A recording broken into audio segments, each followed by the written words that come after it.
Welcome to whatever this is. Bo Burnham's Inside is an amazing piece of art. First of all, the aesthetics are just incredible. Burnham makes this one room come alive.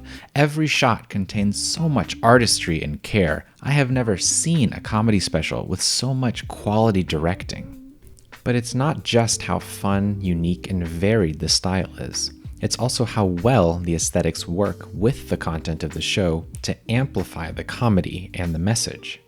For example, 30 makes fun of the total lack of perspective people have when they shallowly and narcissistically act like the world is ending because they are turning 30, and contrasts an energetic 80s power ballad with his hilariously whiny interjections and the occasional genuine self-reflection on how he's changed. Welcome to the Internet has the aesthetic of a happy carnival song with a slimy internet salesman comedically juxtaposing the wildly different things you can find on the internet, like finding healthy breakfasts and reasons to kill your mom, and uses the slow interlude to contrast what the internet used to be, to emphasize the shallowness of how we engage with it now.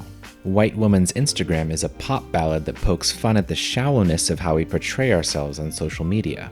He lists off things that a shocking amount of white women's Instagrams have in common, things that are so banal and nice that they could be in heaven. The comparison to heaven is to poke fun at how safe, samey, and shallow these Instagrams are, but also as a reminder of how much a lie they are. They portray a heavenly version of their lives that is quite obviously not real. But then we get to the interlude, where we take a sudden turn into sincerity, where she uses her Instagram to express her genuine sadness on the anniversary of her mom's death. It reaches real emotional height with "Your little girl didn't do too bad" and "Give a hug and kiss to dad," and then instantly 180s back into banality with a goat cheese salad and a backlit hammock as the music climactically swells and then finishes beautifully straddling the line between the two with 3 little words, a couple of doves, and a ring on her finger from the person that she loves. Even though this is common and boring imagery of love and marriage, it is still the imagery of something that is deeply meaningful to people. And I think these switches in tone are part of what really appeals to people. But to explain why, we need to talk about metamodernism. To massively simplify recent art history, we had modernism till about the mid-20th century, which was characterized by sincerity and optimism. The reaction to modernism was postmodernism, which was characterized by skepticism, irony, and cynicism. Yeah, you don't even know anything about Christianity. I know enough to exploit it. But postmodernism has had its time. The attachment to cynicism and irony is starting to wane, and we are on the cusp of a new art movement. It's hard to tell exactly what it is, and smart people can disagree, but I personally have come to see it as what is being called metamodernism. Metamodernist works oscillate between the sincerity and optimism of modernism and the irony and cynicism of postmodernism. A good example is the first season of the TV show Rick and Morty, specifically the best episode, Ricksty Minutes. What people remember from the episode is the funny improvisational comedy of the cable sketches, but what's going on in the background is the contrast between that relaxed fun that Rick and Morty are having, juxtaposed against the narcissistic imaginings of Jerry, Beth, and Summer as they become obsessed with what their selves and other dimensions have accomplished. It comes to a head when Summer decides to run away, and Morty consoles her by saying, "Nobody exists on purpose. Nobody belongs anywhere. Everybody's gonna die.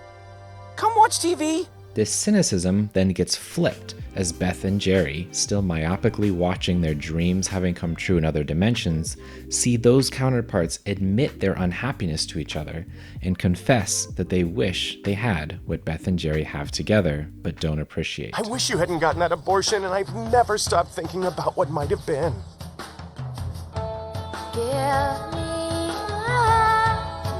To be clear, art and art movements don't need intention. I'm not saying that Rick and Morty, Inside, Undertale, BoJack Horseman, or whatever else are all trying to be metamodernist. This is just a label to describe the qualities they share. But getting back to Inside, Burnham uses the same quality of paradoxical oscillation between these different poles of optimism, cynicism, sincerity, and irony. I think this appeals to people because we aren't one-dimensional. Sometimes I'm optimistic, sometimes I'm cynical, and so I appreciate art that reflects that. Combined with those lethally effective aesthetics we discussed earlier, incredibly catchy songs, and the strong shared experience of being stuck in isolation for the past year, and you have something that clearly resonated with people, including me. But there's something that bothers me about the show. Or maybe not the show itself, but the response to it. Maybe it's how the show enabled this response. Look, you may have noticed that most of those songs I talked about earlier are in some way about the shallowness or self-obsession of our culture. And Burnham is making fun of that, and very effectively. But he's also portraying it in a way that makes it clear that he's basically a part of it. He clearly has some anxiety about turning 30. The twisting of social justice and awareness into narcissism in Problematic, where he humorously puts himself on a cross for having made extraordinarily minor social transgressions in the past, is probably based in part on real feelings that he has. I mean, maybe. I don't know for sure. Like, look, on this channel, these are my thoughts. I tell them to you straight up, and if some of them suck, we're all going to just have to deal with that. I can't hide behind any irony or a character that I made up. I tell you my sincere thoughts in what I try to make an approachable way to hopefully encourage you to tell me yours back in the same way. But Burnham has hid his behind a layer of irony, so I don't know exactly what he thinks about a lot of these topics. While ambiguity is often something I appreciate in art, in social commentary it leads to two key problems. The fact that it's about shallowness opens the door for people to glorify in that shallowness. Songs like White Woman's Instagram are supposed to be about how this kind of homogenous, heavenly papering over of our lives on social media with only occasional glimpses of our sincere feelings is probably not great for our collective mental health. But the aesthetic of humorous glorification that makes the joke and critique work is very easy to just take at face value. Or even worse, to misunderstand the critique of shared shallowness of our culture as something to be proud of. Not only is this a potential problem with the special, but it's something that people are actually doing. There was a trend on TikTok that blew my mind. And inside, there are two songs dedicated directly to Jeff Bezos called Bezos 1 and 2. The first song is a pumping Jeff up to do it, where it is becoming the richest man in the world. It humorously calls Zuckerberg, Gates, and Buffett amateurs who can suck it, and the point is to question what the achievement of being the richest man in the world really is. Specifically, there's these lyrics. Come on, Jeffrey, you can do it. Pave the way, put your back into it. Tell us why, show us how. Look at where you came from, look at you now. Bezos spent many of his young summers on his grandfather's 25,000-acre ranch, and later was able to expand it to 300,000 acres. That's where he came from, and that's where he is now. Regardless of whether you or I think Bezos' achievements are noteworthy, I think the song is clearly mocking those accomplishments as being shallow. And people on TikTok decided to use those lyrics, replace Jeff's name and birth year with their own, and then show a picture of themselves when they were young or dweeby looking in place of look at where you came from, to show how grown up or hot or successful they are. They are taking Burnham's criticism of the shallowness of Bezos' accomplishments and applying it to their own accomplishments. I want to be clear, if they are missing the point, that's not their fault. Hell, they may not have even seen the special. What's important is that the straight-faced irony of the song is what allows people to misunderstand his message. Which brings us to the second problem.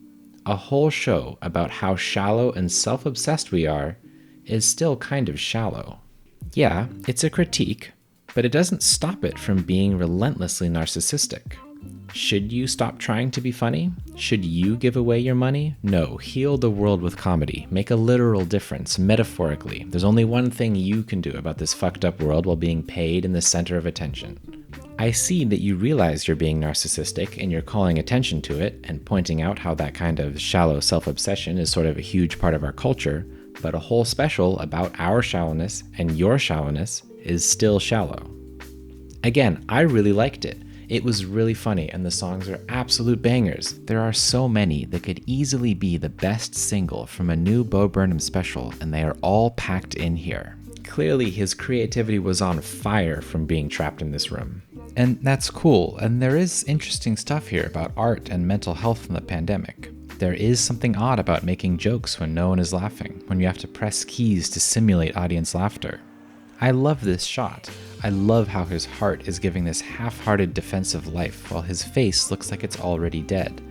It reminds me of the David Foster Wallace quote about the mind being an excellent servant but a terrible master. This, like many cliches, so lame and unexciting on the surface, actually expresses a great and terrible truth. It is not the least bit coincidental that adults who commit suicide with firearms almost always shoot themselves in the head. They shoot the terrible master. I love how this special rides the line between comedy and depression. It's evocative, artistic, fun, and depressing all at once. But I just don't see it as this incisive cultural critique. It's not like our culture is any shallower than it was 70 years ago. Yeah, humans can be shallow. Maybe it's even our default state. Maybe social media is making that more visible, and I think roasting us for it is fair, and in this case really funny. But I don't really think it's more than that. On the other hand, what you get from art is what you get from art. Whatever meaning you take away from inside is your own, and I can't take that from you, nor would I want to.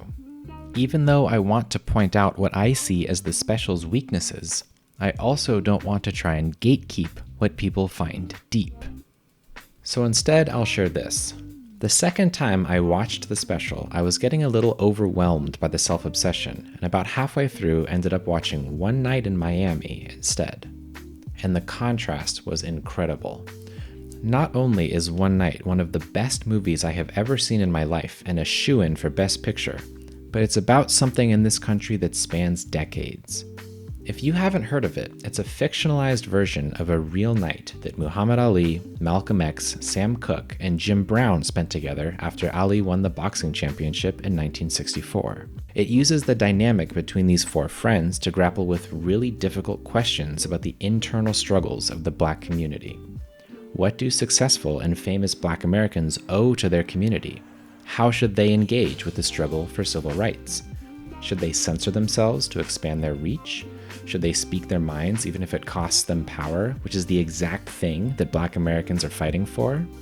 And this speaks powerfully to the difficulties of the time, but those are also questions that are still relevant today.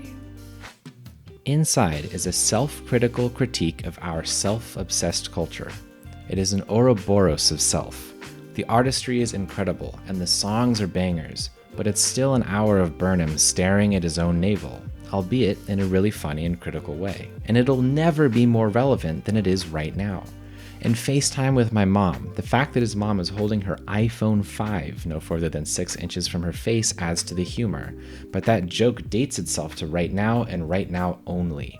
It's not timeless, except maybe in the negative way that the things that Burnham is so angsty about are things that aren't new, but he kind of acts like they are. Yeah, people are self-obsessed. Yeah, they would rather look the other way from things that upset them. This isn't new, but maybe the internet amplifies it. Again, some of these critiques do really strike at problems in our culture. Like I said before, I really like this special. It powerfully captures internet culture and epitomizes where art is heading. Burnham says the world is fucked up, and maybe that's true. But here's something I know is true. The world is complicated. Burnham spends quite a bit of time obliquely taking shots at Jeff Bezos, and by extension Amazon, but I can't really tell if there was a point to it. Like, I don't know what Burnham actually thinks about Amazon. One Night in Miami honestly and sincerely grapples with the incredible complexity of its subject matter, and for each opinion on every problem, whether you agree or disagree, the characters speak their minds. And this movie was made by Amazon. I guess what I'm saying is, watch One Night in Miami. I promise you won't regret it. Thank you for watching my content. As you guys know, I work really hard to try to bring you guys high quality content that I think you'll enjoy. So the fact that you are enjoying it means everything to me. So thank you. And also, keep watching, because there's a lot more content where that came from. All right, guys. See you later.